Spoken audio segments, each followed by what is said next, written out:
ચાલો બાળકો, હવે પૃષ્ઠ રસાયણ શાસ્ત્રની અંદર આપણે કલીલના ગુણધર્મોની ચર્ચા કરતા. જો હજી કલીલ વિશે તમને કોઈ પણ જાતનો પ્રોબ્લેમ હોય, કોઈ પણ જાતનો ડાઉટ હોય તો યાદ રાખો, કલીલ છે એ વિસમાંગ પ્રણાલી છે જેમાં કણોનું કદ 1 થી 1000 નેનોમીટરની વચ્ચે હોય છે. અહીંયા દ્રાવ્યતા મળતી નથી એટલે આપણે દ્રાવ્ય દ્રાવક શબ્દનો ઉપયોગ ના કરી શકીએ. આપણે ઉપયોગ કરવો પડે વિક્ષેપિત કલા અને વિક્ષેપન માધ્યમ, કારણ કે વસ્તુ વિક્ષેપિત પામે છે, ફેલાઈ જાય છે, વિક્ષેપન પામે છે.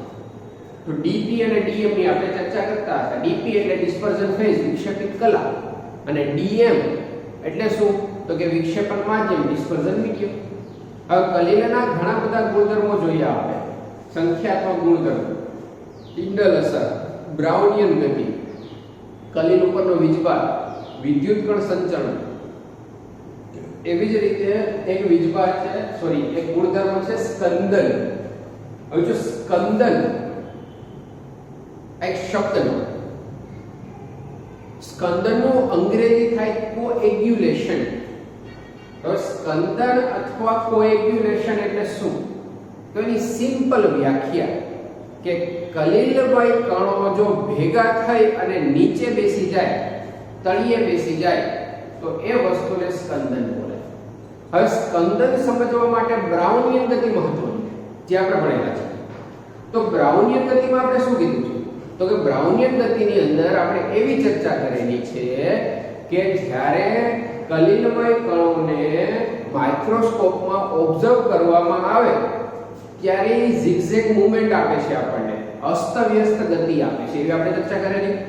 અને આ અસ્તવ્યસ્ત ગતિ શું કામ હતી? કારણ કે કલીલમય કણો જેટલા પણ હતા એ બધા પાસે સમાન વીજભાર હતો, અને એ સમાન વીજભારના કારણે એકબીજાને અપાકર્ષતા હતા, અને એ અપાકર્ષણના કારણે કલીલમય કણો જે છે સતત ગતિમાં રહેતા હતા. અને ત્યારે આપણે એક પોઈન્ટની ખાસ ચર્ચા કરેલી કે બ્રાઉનિયન ગતિ ગુરુત્વાકર્ષણ બળ અસર કરતી નથી. એટલે કે ગુરુત્વાકર્ષણ બળ બ્રાઉનિયન ગતિ ઉપર અસર કરતું નથી, અને જેના લીધે કલીલમય કણો સતત ગતિ કરે છે, અને એના લીધે જ કલીલ જે છે એ સ્થાયી છે. પણ જો આ કણોની અસ્તવ્યસ્ત ગતિ બંધ થઈ જાય તો શું થાય? તો કે કલીલ અસ્થાયી થઈ જાય, કલીલ ડિસ્ટ્રોય થઈ જાય. આ વસ્તુને બોલાય સ્કંદન. તો કલીલમય કણોની તળિયે જે બેસી જવાની ઘટના છે, તો કલીલમય કણો જે ગુરુત્વાકર્ષણથી ફ્રી હતા, મુક્ત હતા, હવે એને ગુરુત્વાકર્ષણ બળ લાગે છે અને તળિયે બેસી જાય છે. આ ઘટનાને શું બોલાય? તો કે સ્કંદન. તો સ્કંદન શું છે તમને સમજાય? હવે આપણે સમજીએ સ્કંદન શું કામ થાય છે, શું કામ કલીલમય કણો તળિયે બેસી જાય છે. તો પ્રશ્ન એ આવે કે શું કલીલમય કણો એની મેળે તળિયે બેસે? તો કે ના. કલીલનું સ્કંદન એની મેળે થાય? તો કે ના. એને અમુક પરિબળો અસર કરે છે. જો એ પરિબળોના કોન્ટેક્ટમાં આવશે તો સ્કંદન થશે, બાકી સ્કંદન થશે નહીં. સિમ્પલ એક્ઝામ્પલ હું તમને આપું તો દૂધની અંદર કેઝિન નામનું પ્રોટીન હોય કે જે સતત અસ્તવ્યસ્ત ગતિ કરતું હોય, અને દૂધ છે એ દૂધના સ્વરૂપમાં સ્થાયી હોય. પણ જ્યારે દૂધની pH માં ફેરફાર કરવામાં આવે, દાખલા તરીકે આપણે એમાં 1-2 ટીપા લીંબુના નાખી, એટલે દૂધ શું થાય? તો ફાટી જાય. દૂધ ફાટી ગયું છે, એનો મતલબ શું થાય? તો કે પ્રોટીનના કણો ભેગા થઈ અને તળિયે બેસી ગયા છે, જેને આપણે પનીર બોલીએ. કલીલમય કણો જે કેઝિન પ્રોટીનના છે એ ભેગા થઈને ક્યાં બેસી ગયા છે? તળિયે બેસી ગયા છે. તો આ ઘટનાને બોલાય સ્કંદન. બાળકો યાદ રાખો, આ સ્કંદન એની મેળે નથી થયું, આપણે કરાવેલું છે, pH માં ફેરફાર કરેલો છે. તો સ્કંદન એટલે શું? તો કે કલીલમય કણોની તળિયે જે બેસી જવાની ઘટના છે એને બોલશું સ્કંદન. હવે સ્કંદન કરવા માટે કયા પરિબળો મહત્વના? તો એના માટે પહેલા ઈ પ્રશ્ન થવો જોઈએ કે કયા પ્રકારનું કલીલ છે? દ્રવ વિરાગી કે દ્રવ અનુરાગી? કારણ કે દ્રવ વિરાગી અને દ્રવ અનુરાગી બંનેના સ્કંદન માટેના અલગ અલગ પરિબળો જવાબદાર હોય છે. તો ચાલો આપણે ચર્ચા કરીએ પહેલા દ્રવ વિરાગી વિશે. દ્રવ વિરાગી એટલે લાયોફોબિક આપણે ચર્ચા કરેલી હતી. ડીપી અને ડીએમ વચ્ચે શું હોય? અપાકર્ષણ હોય. તો આ ડીપી અને ડીએમ વચ્ચે અપાકર્ષણ હોય એવા સોલના સ્કંદન માટે કયા કયા પરિબળો જવાબદાર છે? તો એમાં પહેલું છે વિદ્યુત કણ સંચલન. હવે આ વસ્તુ બાળકો આપણે ભણી ગયા છે. વિદ્યુત કણ સંચલન આની પહેલાના આગળના ટોપિકમાં કે યુ શેપની ટ્યુબ લીધી હતી, બે વિદ્યુત ધ્રુવો રાખેલા હતા અને વીજભાર પસાર કરતા હતા. શેના માટે? તો કે કલિલ પાસે વીજભાર છે કે નહીં એ તપાસવા માટે. અને એની અંદર આપણે જોયું કે કલિલમય કણોનો વીજભાર જે હશે એનાથી વિરુદ્ધ વીજભાર ધરાવતા વિદ્યુત ધ્રુવ તરફ કલિલમય કણો આકર્ષાય અને જમા થાય છે. જમા થવું, કલિલમય કણોનું ભેગા થઈ જવું, આ જ વસ્તુને બોલાય સ્કંદન. સ્કંદન એટલે કલિલમય કણો એકબીજા સાથે ભેગા થઈ જાય. તો વિદ્યુત ધ્રુવ તમે પસાર કરો છો વિદ્યુત કણ સંચલનમાં, તો શું થાય છે? તો કે કલિલમય કણો બીજા વિરોધી વિદ્યુત ધ્રુવ ઉપર જમા થઈ જાય છે, ભેગા થઈ જાય છે. તો એને શું બોલશું આપણે? સ્કંદન. સ્કંદન કરવાની બીજી પદ્ધતિનું નામ છે બે વિરુદ્ધ વીજભાર ધરાવતા સોલને મિક્સ કરો. હવે બે વિરુદ્ધ વીજભાર ધરાવતા સોલ છે એને આપણે મિશ્ર કરીએ. હવે દાખલા તરીકે કોઈ એક સોલ છે આર્સેનિક સલ્ફાઇડ, એનો વીજભાર ધન છે. બીજો કોઈ છે ફેરિક ક્લોરાઇડ અથવા ફેરિક હાઇડ્રોક્સાઇડ, ચાલો એનો વીજભાર છે ધન છે. હવે આર્સેનિક સલ્ફાઇડનો જે સોલ છે એની અંદર દરેક કણો આર્સેનિક સલ્ફાઇડના હશે અને દરેક કણોનો વીજભાર કેવો છે? તો કે ઋણ વીજભાર હશે. ફેરિક હાઇડ્રોક્સાઇડનો સોલ છે, દરેક કણો જે છે ફેરિક હાઇડ્રોક્સાઇડના હશે, એનો વીજભાર કેવો છે? તો કે ધન છે. હવે આ ધન વીજભારિત સોલ છે, આ ઋણ વીજભારિત સોલ છે, બેયને તમે મિશ્ર કરો એટલે ધીમે ધીમે તટસ્થીકરણની પ્રક્રિયા. તટસ્થીકરણની પ્રક્રિયા થાય પછી જે કલિલમય કણો વીજભારિત હતા એ તટસ્થ બની જાય. હવે વિચાર, બ્રાઉનિયન ગતિ શું કામ મળતી હતી? કણો એકબીજાને ધક્કો શું કામ મારતા હતા? તો કે બંને વચ્ચે સમાન વીજભાર હતો એટલે અપાકર્ષણના કારણે ધક્કો મારતા હતા. પણ હવે તો કણ છે એ તટસ્થ બની ગયું છે અને તટસ્થ કણ ક્યારે આકર્ષણ અપાકર્ષણ અનુભવી શકે નહીં. તટસ્થ કણ એકબીજાને ધક્કો મારી શકે નહીં અને આના લીધે એ બ્રાઉનિયન ગતિ કરી ન શકે. હવે એની બ્રાઉનિયન ગતિ બંધ થઈ ગઈ તો શું થાય? તો કે તો એના ઉપર ગુરુત્વાકર્ષણ બળ લાગે અને ધીમે ધીમે કલિલમય કણો ક્યાં જમા થઈ જાય? તો કે તળિયે. આ વસ્તુને બોલાય સ્કંદન. તો જો બે વિરુદ્ધ વીજભાર ધરાવતા સોલને ભેગા કરવામાં આવે તો જ સ્કંદન થાય. નેક્સ્ટ છે ઉકાળ. હવે જ્યારે કલિલને તમે ઉકાળો છો એટલે કલિલને જ્યારે ઉકાળવામાં આવે ત્યારે ડીએમ જે છે એનું ધીમે ધીમે દૂર થાય છે કારણ કે ડીએમ તો પ્રવાહી છે. અથવા ડીપી ના કણોની ગતિ ઊર્જામાં વધારો થાય અને ગતિ ઊર્જામાં વધારો થાય એટલે શું થાય? તો કે એના અપાકર્ષણના મૂલ્યમાં ઘટાડો થાય. અપાકર્ષણના મૂલ્યમાં ઘટાડો થાય, ડિસ્પર્ઝન મીડિયમ ધીમે ધીમે ઓછું થતું જાય છે અને એના લીધે શું થાય? તો કે કલિલમય કણો નીચે બેસી જાય. તાપમાનના ફેરફારથી ઉકાળવો એને બોલાય તાપમાનનો ફેરફાર. તો તાપમાનના ફેરફારથી આ સ્કંદન થઈ શકે. પાર સંશ્લેષણ, સતત પાર સંશ્લેષણ. હવે પાર સંશ્લેષણ ડાયાલિસિસ આપણે ભણી ગયા. ડાયાલિસિસ જે છે એ શું છે? તો કે કલિલમાં રહેલી અશુદ્ધિ દૂર કરવાની ઘટના છે. આપણે એના માટે એક પાર સંશ્લેષણ બેગ બનાવેલી હતી કે જે અર્ધ પારગમ્ય પડદો સેમી પરમેબલ મેમ્બ્રેનની બનેલી હોય અને ધીમે ડિફ્યુઝનની પ્રક્રિયા દ્વારા અભિસરણની પ્રક્રિયા દ્વારા અશુદ્ધિઓ જે છે એ ધીમે બેગમાંથી બહાર નીકળી જતી હતી. તમને યાદ છે? પણ જો આ પ્રક્રિયાને સમયસર બંધ કરવામાં ન આવે તો શું થાય?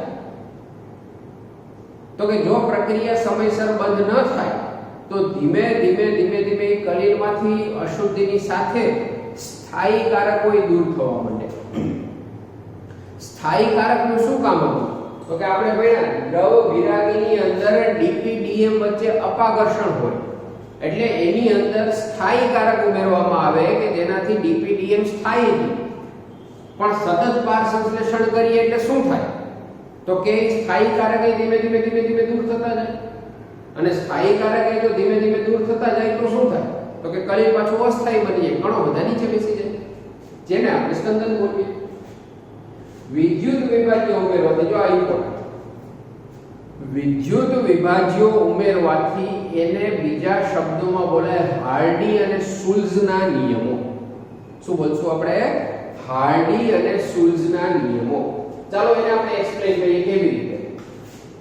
અહીંયા એક્સપ્લેન કરું છું. દાખલા તરીકે આપણી પાસે આર્સેનિક સલ્ફાઇડનો સોલ છે. કેવો છે? તો કે ઋણભારી છે. હવે આને આપણે સ્કંદન કરવું છે. આ કણોને આપણે નીચે બેસાડવા છે. હવે આ દરેક કણ છે ઋણભારી થશે, એટલે એકબીજાને અપાકર્ષતો હશે અને એના લીધે એ બ્રાઉનિયન ગતિ કરી અને કલિલને સ્થાયી રાખતો હશે. તો હવે આને આપણે તટસ્થ કરવા માટે આમાં કયો વીજભાર ઉમેરવો પડે? પહેલેથી ઋણ વીજભાર છે, હવે પાછો ઋણ વીજભાર ઉમેરશું? તો કે ના, આપણે ઉમેરશું ધન વીજભાર. અને ધન વીજભાર માટે શું ઉમેરશું આપણે? તો કે કાં આપણે Na+ ઉમેરી શકીએ, કાં Ca2+ ઉમેરીએ, કાં Al3+ ઉમેરીએ, કાં સોડિયમ આયન ઉમેરો, કાં કેલ્શિયમ આયન ઉમેરો, કાં એલ્યુમિનિયમ આયન ઉમેરો. હવે આનાથી શું થાય બાળકો? તો કે જ્યારે તમે ધન વીજભારિત આયનો ઉમેરો છો ત્યારે ઋણ વીજભારિત આર્સેનિક સલ્ફાઇડના કણો આ ધન વીજભારને પોતાની તરફ આકર્ષી અને આ કણો જે છે એ પેલા ઋણ વીજભારિત હતા, ધન વીજભારને પોતાની તરફ આકર્ષી અને તટસ્થ બનવા માંડ્યા. અને તટસ્થ બનવા માંડ્યા એટલે ધીમે ધીમે શું થશે? તો કે બ્રાઉનિયન ગતિ બંધ થઈ જશે, કણો નીચે બેસી જશે, જેને શું બોલાય? સ્કંદન. એવી જ રીતે દાખલા તરીકે ફેરિક હાઇડ્રોક્સાઇડનો સોલ છે કે જે ધન વીજભારી છે. ફેરિક હાઇડ્રોક્સાઇડનો સોલ છે કે જે કેવો છે? ધન વીજભારી. એને આપણે સ્કંદન કરવા માટે Cl- SO4 2- અને PO4 3- આવા કઈ ઋણ આયનો ઉમેરી શકીએ. તો જેનાથી શું થાય? તો કે એનું સ્કંદન થાય. તો આ હાર્ડી અને શુલ્ઝનો પહેલો નિયમ થઈ ગયો. સ્કંદન, જો પરીક્ષામાં પ્રશ્ન એવો પૂછે કે સ્કંદન માટે હાર્ડી અને શુલ્ઝના નિયમોની ચર્ચા કરો, તો સ્કંદન માટેના જે હાર્ડી અને શુલ્ઝના નિયમો છે એમાં પહેલો નિયમ શું કહે છે? કે તમારે જે કલિલનું સ્કંદન કરવું છે એ કલિલમાં કેવો વિદ્યુત વિભાજ્ય ઉમેરવો પડે? તો કે કલિલનો જે વીજભાર હોય એનાથી વિરુદ્ધ વીજભાર વાળો વિદ્યુત વિભાજ્ય ઉમેરવો પડે. ચાલો, હવે બીજો નિયમ શું કહે? આ પહેલો નિયમ. હવે બીજો નિયમ શું કહે છે? બે જ નિયમો છે. બીજો નિયમ શું કહે છે? તો કે બીજો નિયમ એવું કહે છે કે દાખલા તરીકે આર્સેનિક સલ્ફાઇડનો સોલ ઋણભારિત છે, તમે એનું સ્કંદન કરવા માટે એમાં Na+ ઉમેરી શકો, Ca2+ ઉમેરી શકો અને Al3+ ઉમેરી શકો. તો આમાંથી સ્કંદન કરતા તરીકે કોણ સારી રીતે વર્તી શકે? Na+, Ca2+ કે Al3+? તો ઈ હાર્ડી અને શુલ્ઝે આપણને શું કીધું? કે કોઈ પણ વિદ્યુત વિભાજ્યની સ્કંદન શક્તિ, કોઈ પણ વિદ્યુત વિભાજ્યની સ્કંદન શક્તિ એના વીજભાર ના ચતુર્થ ઘાતના સમપ્રમાણમાં હોય છે. એના વીજભારના ચતુર્થ ઘાતના સમપ્રમાણમાં હોય છે. તો આર્સેનિક સલ્ફાઇડનો સોલ ઋણભારિત છે, એનું સ્કંદન કરવા માટે આપણી પાસે Na+ છે, Ca2+ છે અને Al3+ છે. પ્લસ માઈનસ ભૂલી જાઓ. પ્લસ નો મતલબ ઇલેક્ટ્રોન ગુમાવે, માઈનસ મેળવે. તો Na+, Ca2+, Al3+. તો Na+ ની સ્કંદન શક્તિ કેટલી? Na+ ની તો કે 1:4 જેટલી. Ca2+ ની કેટલી? તો કે 2:4 જેટલી. અને Al3+ ની કેટલી? તો કે 3:4 જેટલી. તો સ્કંદન શક્તિ Na+ ની કેટલી? તો કે એનો વીજભાર 1 છે, પ્લસ માઈનસ ભૂલી જાઓ. 1 છે તો 1:4 જેટલી. Ca2+ ની કેટલી? તો કે 2:4 જેટલી. Al3+ ની કેટલી? તો કે 3:4 જેટલી. તો સારામાં સારો સ્કંદન કરતા કોણ? તો ખબર પડે આપણને Al3+, કારણ કે એનો વીજભાર 3 છે. Ca2+ એના પછી આવે કારણ કે એનો વીજભાર 2 છે, Na પ્લસ લાસ્ટમાં આવે કારણ કે એનો વીજભાર 1 છે. તો આ થઈ ગઈ સ્કંદન શક્તિ. જો આ જે પ્રશ્નને ટ્વિસ્ટ કરે કે કોની સાંદ્રતા ઓછી જોઈએ, Na પ્લસ Ca2 પ્લસ કે Al3 પ્લસ ની, તો કે Al3 પ્લસ ની. કારણ કે એની સ્કંદન કરવાની શક્તિ વધારે, એટલે કે ઓછા પ્રમાણમાં જાજુ સ્કંદન કરશે, એટલે કે એની સાંદ્રતા ઓછી જોઈએ. તો સૌથી ઓછી સાંદ્રતા જોઈએ Al3 પ્લસ ની, એનાથી વધારે જોશે Ca2 પ્લસ ની, અને એનાથી વધારે Na પ્લસ ની. એટલે કે જેની સ્કંદન કરવાની શક્તિ વધારે એની સાંદ્રતા ઓછી જોઈએ. એવી જ રીતે FeOH ટ્રાઇસ છે બાળકો, એનો સોલ ધનભારી છે. તો એને સ્કંદન કરવા માટે આપણે ઋણભારીનો ઉપયોગ કરીએ છીએ કે Cl SO4 2 અને PO4 3 તો Cl ની સ્કંદન શક્તિ કેટલી? તો કે 1:4 -1:4 નહીં, માઈનસ પ્લસ ઇલેક્ટ્રોન મેળવે ગુમાવે છે. SO4 2 ની સ્કંદન શક્તિ કેટલી? 2:4 અને PO4 3 તો કે 3:4. તો FeOH ટ્રાઇસના સોલને સ્કંદન કરવા માટે સૌથી સારામાં સારો આમાંથી રિએજન્ટ કયો? આમાંથી કયો વિદ્યુત વિભાજ્ય સૌથી સારો? તો કે PO4 3 કારણ કે એની સ્કંદન શક્તિ જે 3 ની 4 ઘાત હતી. પછી SO4 2 અને પછી Cl-. હવે આ તો બીજી વસ્તુ કે આ બેનો તો પાવર સરખો છે, તો બેને કમ્પ્લીટ થાય? તો કે ન થાય. કારણ કે એક છે ઋણભારિત સોલને સ્કંદન કરવા માટે વપરાય, બીજો જે છે એ ધનભારિત સોલ, એટલે બેની ક્યારે એકબીજા જોડે કમ્પેર થતી નથી.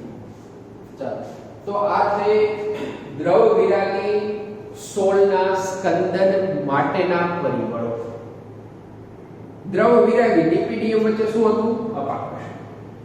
પણ જો DP અને Dm વચ્ચે આકર્ષણ હોય તો એને શું બોલાય? તો કે એને બોલાય દ્રવ અનુરાગી. એને શું બોલશું આપણે?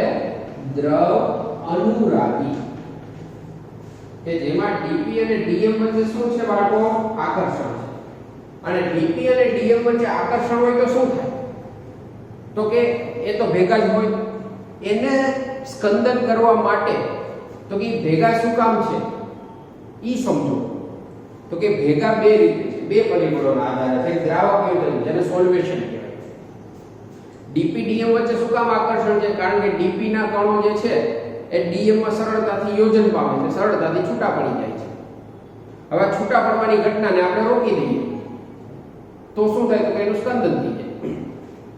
બીજું છે કલિલ પરનો વીજભાર. કલિલ ઉપર જે વીજભાર છે એનાથી વિરુદ્ધ વીજભાર Dm પાસે હશે અને એના લીધે તો કે સ્થાયી હશે. તો આને તમે કેવી રીતે સ્કંદન કરી શકો?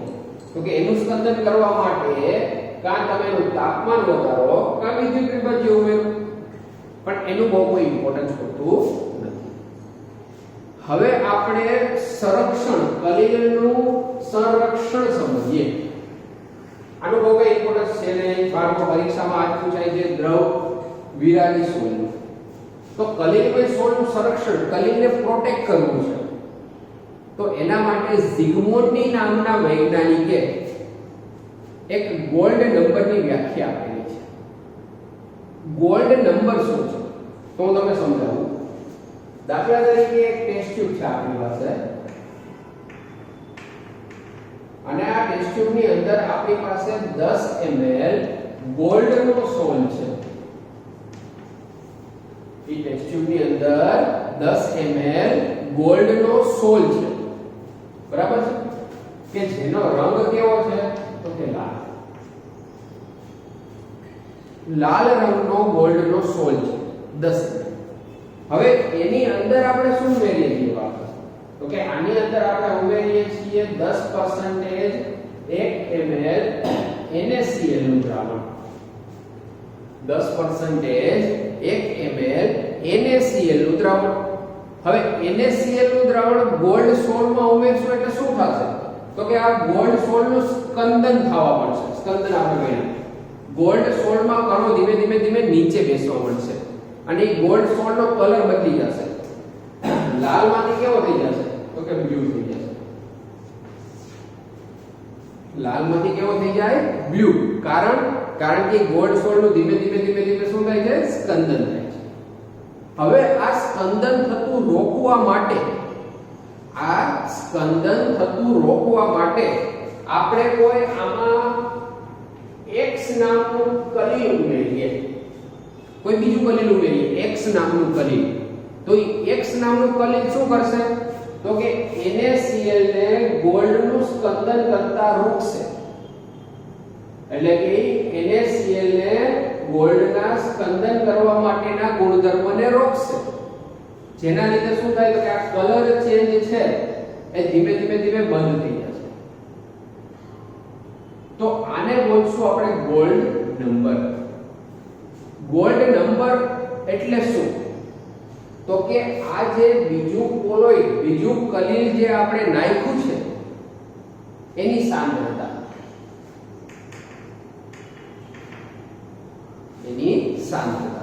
હવે વ્યવસ્થિત સમજીએ પાછું એકવાર. 10 ml ગોલ્ડ સોડો તો લાલ રંગનો, એની અંદર 10% 1 ml NaCl નું દ્રાવણ નાખો એટલે લાલ રંગના ગોલ્ડ સોલ્ટનું સ્કંદન થાય એટલે ધીમે ધીમે લાલ રંગ છે શેમાં કન્વર્ટ થઈ જાય બ્લુ રંગમાં. એટલે આપણને ખબર પડે કે આ સ્કંદન ચાલુ થઈ ગયું. એ સ્કંદનને રોકવા માટે આપણે એમાં કોઈ બીજો કલીલ નાખીએ, X કલીલ. એ X કલીલ શું કરશે તો કે NaCl ને ગોલ્ડના સોલ્ટ નું સ્કંદન કરતો રોકશે, એટલે આ કલર ચેન્જ છે લાલમાંથી બ્લુ થતો રોકશે. તો એ કેટલી સાંદ્રતાએ રોકશે, x કેટલા પ્રમાણમાં લેશું તો આ પ્રક્રિયા બંધ થશે. ઈ x ના પ્રમાણને બોલાય ગોલ્ડ નંબર, x ની સાંદ્રતાને બોલાય ગોલ્ડ નંબર. માઇક્રોગ્રામ પર ml માં હોય સાંદ્રતા, શેમાં હોય માઇક્રોગ્રામ પર ml. દાખલા તરીકે આ આખી પ્રક્રિયા સ્કંદન રોકવા માટે આપણે એમાં x એ ઉમેરી શકીએ અને y એ ઉમેરી શકીએ. ચાલો આપણી પાસે બે કલીલ છે બાળકો, કા આપણે x ઉમેરીએ કા એમાં y ઉમેરીએ. હવે વિચારો આપણે x ઉમેરીએ છીએ તો x ની સાંદ્રતા આપણે જોઈએ છે 40 માઇક્રોગ્રામ પ્રતિ ml અથવા પ્રતિ લિટર, અને y ની સાંદ્રતા જોઈએ છે 60 માઇક્રોગ્રામ પ્રતિ ml. એનો મતલબ કે આ NaCl થી ગોલ્ડ સોલ્ટનું સ્કંદન થાય છે એ રોકવા માટે જો આપણે x કલીલનો ઉપયોગ કરીએ તો એની સાંદ્રતા જોશે 40 માઇક્રોગ્રામ પર ml, અને y કલીલનો ઉપયોગ કરીએ તો એની સાંદ્રતા જોશે 60 માઇક્રોગ્રામ પર ml. તો આનો મતલબ કે x નો ગોલ્ડ નંબર થઈ ગયો 40, y નો ગોલ્ડ નંબર થઈ ગયો 60. હવે બીજી વસ્તુ કે આમાંથી સારું કલીલ કયું x કહેવાય, તો ઓબ્વિયસલી x. શું કામ છે ઓછી સાંદ્રતાએ આ સ્કંદન રોકી દેશે, જ્યારે y ને સ્કંદન રોકવું હોય તો એની સાંદ્રતા વધુ જોઈએ. તો આપણે એવું કહી શકીએ કે જેમ ગોલ્ડ નંબર ઓછો એમ સંરક્ષણ કેપેસિટી વધુ, પ્રોટેક્ટિવ કેપેસિટી વધુ. આ થઈ ગયું ગોલ્ડ નંબર વિશેની માહિતી. તો ચાલો બાળકો આ કલીલમાં સોલ આપણે પૂરું કર્યું, સોલની બનાવટ, ગુણધર્મો. હવે એના મહિના આપણે પ્યોરિફિકેશન એટલે કે શુદ્ધિકરણ. સોલ પછી જ કલીલનો બીજો પ્રકાર આવે ઇમલ્શન, પાયસ. તો ઇમલ્શન એટલે શું બાળકો? તો ઇમલ્શન એટલે કલીલ જ છે, સોલે કલીલ જ હતો, પણ સોલમાં ડીપી ઘન હતું, ડીએમ પ્રવાહી હતું. જ્યારે ઇમલ્શનની અંદર ડીપી અને ડીએમ બંને શું છે? પ્રવાહી છે. ડિસ્પર્ઝન ફેઝ એટલે કે વિક્ષેપિત કલા અને ડિસ્પર્ઝન મીડિયમ એટલે કે વિક્ષેપણ માધ્યમ બંને કેવા છે? તો કે પ્રવાહી. અને બંને પ્રવાહી છે એટલે એને બોલાય પાયસ. એક ઘન અને એક પ્રવાહી હોત તો શું બોલત આપણે? સોલ. પણ અહીંયા ડીપી અને ડીએમ બંને પ્રવાહી છે એટલે એને શું બોલશું આપણે? પાયસ. પાયસ અથવા ઇમલ્શન. બાળકો ઇમલ્શનમાં ડીપી ડીએમ બંને પ્રવાહી હોય. હવે મેં અગત્યની આવશે કે પાયસના બે પ્રકાર પડે, ઓઇલ ઇન વોટર અને વોટર ઇન ઓઇલ.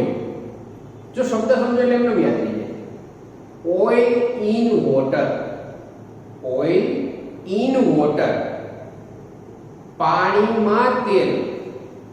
આનો મતલબ પાણી જે છે વિક્ષેપિત વિક્ષેપણ માધ્યમ બનશે અને તેલ છે વિક્ષેપિત કલા બનશે. પાણી છે એ ડીએમ બનશે અને તેલ છે એ ડીપી બનશે. તો ઓઇલ ઇન વોટર, આમાં પાણી જે છે શું બનશે તો કે ડીએમ અને તેલ શું બનશે તો કે ડીપી. કારણ કે આપણે પાણીમાં તેલ નાખીએ છીએ, એનો મતલબ પાણી આપણી પાસે વધારે છે અને તેલ ઓછું છે. પાણી વધારે છે, જથ્થો વધારે છે તો એ ડીએમ બને, વિક્ષેપણ માધ્યમ બને. તેલ ઓછું છે, જથ્થો ઓછો છે તો એ વિક્ષેપિત કલા બનશે. જ્યારે બીજો પ્રકાર કયો છે બાળકો તો કે એનાથી ઊંધો. હવે તમને સમજાય. Water in oil, water in oil નો મતલબ શું તો કે તેલમાં પાણી, તેલનો જથ્થો વધારે છે તો તેલ ડીએમ બને. તો અહીંયા તેલ છે શું બનશે તો કે ડીએમ અને પાણી છે એ શું બનશે તો કે ડીપી બનશે. તો બંને એક જ પ્રકારના ઇમલ્શન છે. બંનેમાં ડીપી અને ડીએમ લિક્વિડ જ છે, પણ જથ્થાના આધારે બેના પ્રકાર પડે છે. Oil in water, water in oil. તેલમાં પાણી અને પાણીમાં તેલ. તો ચાલો ઓઇલ ઇન વોટર હવે તમને સમજાય. પાણી ડીએમ, તેલ ડીપી.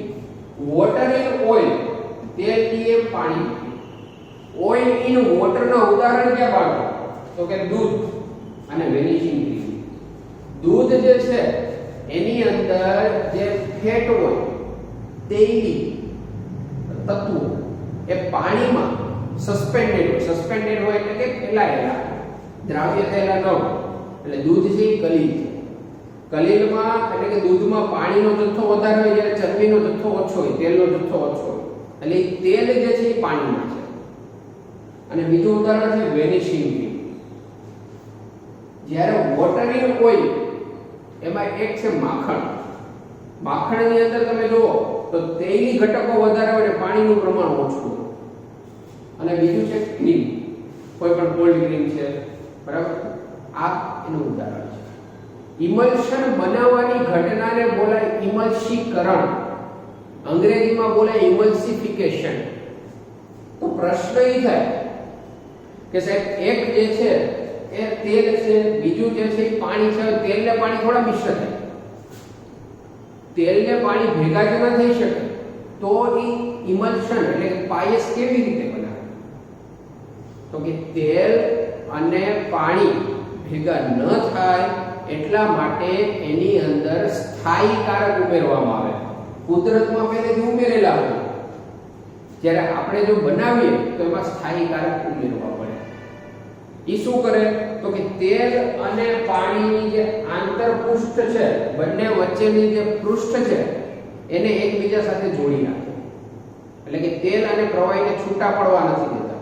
બાકી જો તમે તેલ અને પાણીને ભેગા રાખો તો શું થાય તો છૂટા પડે. પણ સ્થાયી કારક નાખો એટલે શું થાય તો કે તેલ અને પાણીની જે આંતરપૃષ્ઠ છે ને ભેગા જકડી નાખે. હવે એ સ્થાયી કારકને બીજું બોલાય પાયસી કારક. પાયસ નામ છે એટલે પાયસી કારક. સ્થાયી કારકના ઉદાહરણ ક્યાં તો કે જો oil in water, oil in water પ્રકારનું ઇમલ્શન હશે તો એમાં પાયસી કારક છે ગુંદર અને સાબુ. કોઈ પણ કુદરતી અથવા કૃત્રિમ સાબુ કે જે પાયસી કારક તરીકે ઓળખાય, સ્થાયી કારક તરીકે.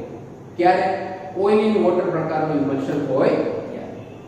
જ્યારે વોટર ઇન ઓઇલ પ્રકારનું ઇમલ્શન હશે તો એના માટે તો કે ચરબીયુક્ત એસિડના ધાત્વિય ક્ષારો, કોઈ પણ મોટી ચરબી હોય, ફેટી એસિડ 12 કાર્બન વાળા, 15 કાર્બન વાળા, એના ધાત્વિય ક્ષારો. આ સિવાય લાંબી શૃંખલા વાળા આલ્કોહોલ અને લેપ બ્લેક. લેપ બ્લેક એ કાર્બનનો એક પ્રકાર છે. તો આ બધા પાયસી કારક, સ્થાયી કારક તરીકે વર્તે. આ સ્થાયી કારક શું કરશે તો કે ભેગા કરશે કોને તો કે તેલ અને પાણી, અને એ સ્થાયી રહેશે. પણ ઘણીવાર જો આપણે ઇમલ્શનને એટલે કે આ પાયસને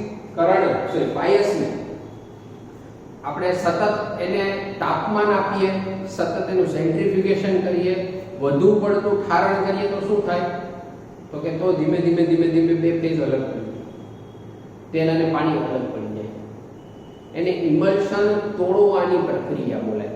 ડિમલ્સિફિકેશન, ઇમલ્શન બનાવવું એને ઇમલ્સિફિકેશન કહેવાય. તોડવું એમાં ડી આગળ લગાડી દેવાનું, ડિમલ્સિફિકેશન. ડિમલ્સિફિકેશન કે કઈ રીતે થાય કે વધુ પડતું ઠારણ કરો તો અથવા વધુ પડતું ગરમ કરો તો, સેન્ટ્રીફ્યુગેશન કરો તો, સ્ફટિકીકરણ કરો તો આ ચર્ચા થઈ પાયલ્સ એટલે કે ઇમલ્શન. હવે બાળકો ચેપ્ટરના એન્ડમાં બે વસ્તુ છે, આપણી આસપાસના કલિલ અને કલિલના ઉપયોગો.